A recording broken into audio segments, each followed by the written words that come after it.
2024 6வது மாதத்தில் நடக்க போகும் குரு பயிற்சி பலனை பற்றி நம்ம பார்த்துக்கிட்டு இருக்கோம். ஆனால் ராசி பலன்கிறது நம்ம என்னன்னு முதல்ல தெரிஞ்சு வச்சுக்கிட்டு நம்ம ராசி பலனை பார்த்தா தான் நமக்கு புரியும்.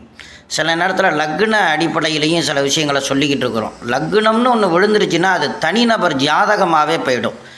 தனிநபர் ஜாதகத்தை யாராலையுமே சொல்ல முடியாது. தசாபுக்தி காலங்கள் மாறிக்கிட்டு இருக்கும்.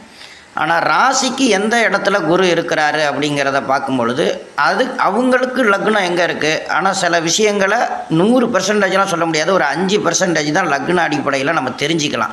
ஆனால் எல்லாருக்கும் அது பலிக்காது. ஆனால் ராசிப்படி பார்த்திங்கன்னா முழுமையாகவே அது உங்களுக்கு பலிக்கும். ராசினா என்ன, லக்னம்னா என்னங்கிறத நீங்கள் முதல்ல புரிஞ்சுக்கிட்டிங்கனாலே நிறையா உங்களுக்கு விஷயங்கள் புரியும்.